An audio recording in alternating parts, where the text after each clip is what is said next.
ये भाई के स्कूटी को क्या हुआ? ये इसे रेंगा क्यों रहा है? भीख क्यों मांग रहा है? क्या आपने कभी आईफोन वाला भिखारी देखा है? नहीं तो मिल लीजिए मेरे इस दोस्त से।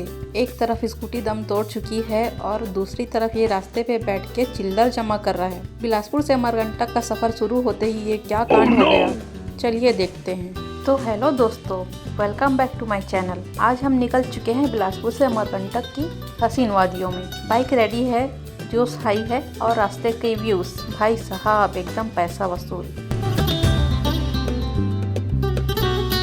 सफ़र लंबा है तो पेट पूजा जरूरी है। यहाँ हम रुके नाश्ते के लिए और ये देखिए हमारा दानवीर दोस्त पेमेंट कर रहा है। शक्ल देखो इसकी, ऐसे पैसे निकाल रहा है जैसे किडनी निकालनी पड़ रही हो। अच्छा। लेकिन दोस्तों असली ट्विस्ट तो अब आया। इस बेचारे की स्कूटी का टायर जवाब दे गया। अब ये भाई स्कूटी को रेंगा घसीट रहा है जैसे कोई छोटा बच्चा जिद कर रहा हो। एक सेकंड। और हद तो तब हो गई जब ये रास्ते पे बैठ के भीख मांगने लगा। भाइयों आईफोन है जेब में पर जेब खाली है, पंचर के लिए चिल्लर दे दो। ऐसा भी किस लाइन में आ गए आप? गजब बेइज्जती है। हमारे यहाँ ऐसा ही होता है। खैर हमारे दो वीर दोस्त 3-4 किलोमीटर आगे गए और एक पंचर वाले भैया को लेकर आए। ये क्या है? उस बार भी गाँव गए ना अपन, ऐसे पकड़ लिया था। लड़ता वड़ता नहीं, हंसा करके पकड़ लिया रहेगा। तो वही तो कला है ना, टोपी फेंक के मारा। अरे टोपी टोपी आप ही का है, फिर बाद में टोपी टोपी कहते हैं ना। स्नैक दे तो उसको, जॉन सीना वाला।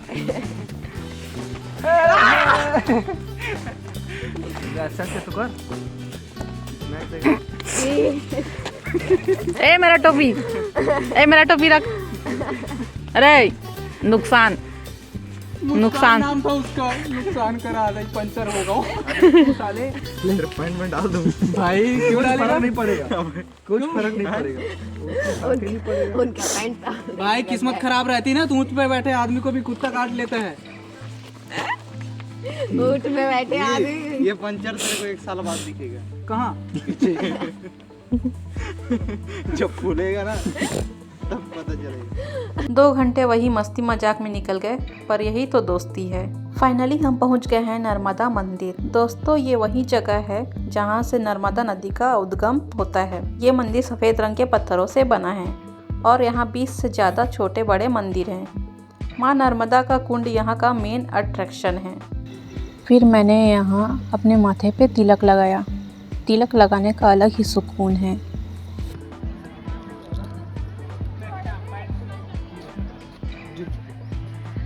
यहाँ एक पत्थर का हाथी है। मान्यता है कि जो इसके नीचे से निकल गया वो पुण्यात्मा है और जो अटक गया समझ जा उसने पाप किए हैं। मेरे 3 दोस्तों ने ट्राई किया और शुक्र है कोई अटका नहीं, वरना मुझे उन्हें वहीं छोड़ के आना पड़ता।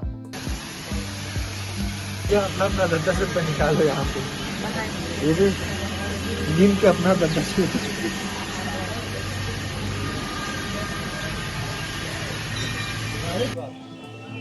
ही नहीं पासा। पिछले साल आया तो बोले भर दान किया मैं।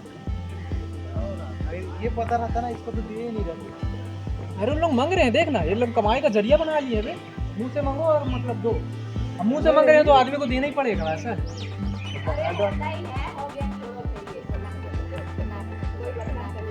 इसके बाद हम गए सर्वोदय जैन मंदिर। दोस्तों ये मंदिर इंजीनियरिंग का चमत्कार है। इस मंदिर को बनाने में सीमेंट या लोहे का इस्तेमाल नहीं हुआ है, सिर्फ पत्थरों को जोड़ा गया है। इसका वजन हजारों टन है। बाहर से इसका लुक किसी महल जैसे लगता है।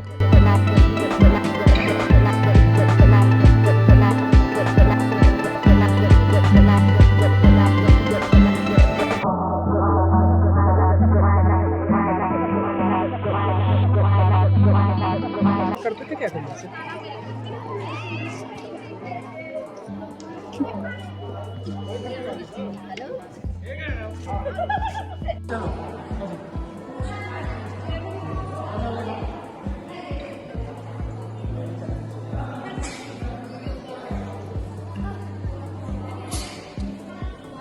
अब बारी थी कपिलधारा की। गाड़ी पार्क की और निकल पड़े पैदल। नर्मदा नदी जब 100 फीट की ऊंचाई से गिरती है तो उसे कपिलधारा कहते हैं।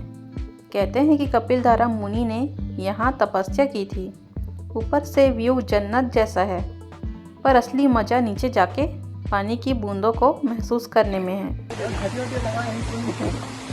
सुबह निकलते हैं।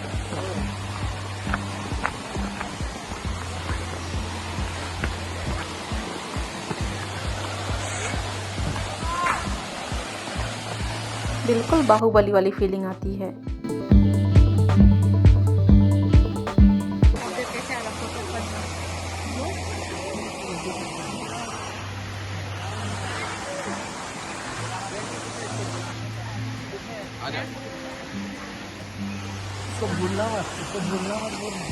तो दोस्तों, पंचर से लेकर पवित्र दर्शन तक ये ट्रिप कमाल की रही। वीडियो कैसी लगे कमेंट में ज़रूर बताना। अगर आपने भी हाथी के नीचे से निकलने का ट्राई किया है तो बताना कौन कौन फंसा था। मिलते हैं अगले वीडियो में, तब तक के लिए बाय बाय।